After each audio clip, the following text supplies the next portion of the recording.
ಮಧ್ಯಪ್ರದೇಶದ ಇಂದೋರ್ನಲ್ಲಿ ಇಂದು ಬ್ರಿಕ್ಸ್ ಸದಸ್ಯ ರಾಷ್ಟ್ರಗಳ 5 ದಿನಗಳ ಸಭೆ ಆರಂಭಗೊಂಡಿದೆ. ಬ್ರೆಜಿಲ್, ರಷ್ಯಾ, ಭಾರತ, ಚೀನಾ, ದಕ್ಷಿಣ Africa, Egypt, Ethiopia, Iran, Saudi Arabia, United Arab Emirates ಮತ್ತು ಇಂಡೋನೇಷ್ಯಾ ದೇಶಗಳನ್ನು ಒಳಗೊಂಡಿರುವ ಬ್ರಿಕ್ಸ್ ಶೃಂಗಸಭೆಯ ಉದ್ಘಾಟನಾ ಸಮಾರಂಭದ ನೇತೃತ್ವವನ್ನು ಕೇಂದ್ರ ಕೃಷಿ ಮತ್ತು ರೈತ ಕಲ್ಯಾಣ ಇಲಾಖೆಯ ಕಾರ್ಯದರ್ಶಿ ಅತೀಶ್ ಚಂದ್ರ ವಹಿಸಿಕೊಂಡಿದ್ದಾರೆ. 5 ದಿನಗಳ ಸಮ್ಮೇಳನದಲ್ಲಿ ಆಹಾರ ಭದ್ರತೆ, ರೈತ ಕಲ್ಯಾಣ,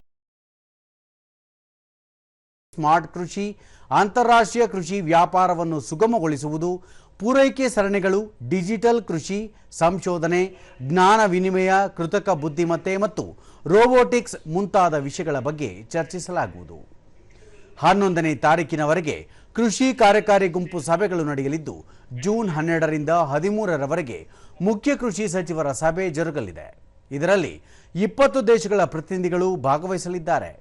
ಜೂನ್ 12ರಂದು ಸಣ್ಣ ರೈತರು, ಮಹಿಳೆಯರು ಮತ್ತು ಯುವಕರ ಮೂಲಕ ಭವಿಷ್ಯದ ಆಹಾರ ಭದ್ರತೆ ಎಂಬ ವಿಷಯದ ಕುರಿತು ವಿಶೇಷ ಸಚಿವ ಮಟ್ಟದ ಸಂವಾದ ನಡೆಯಲಿದೆ.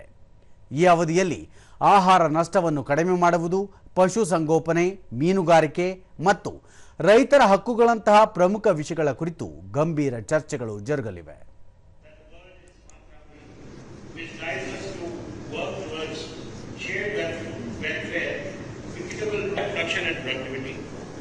Strengthening sustainability, better livelihood for farmers,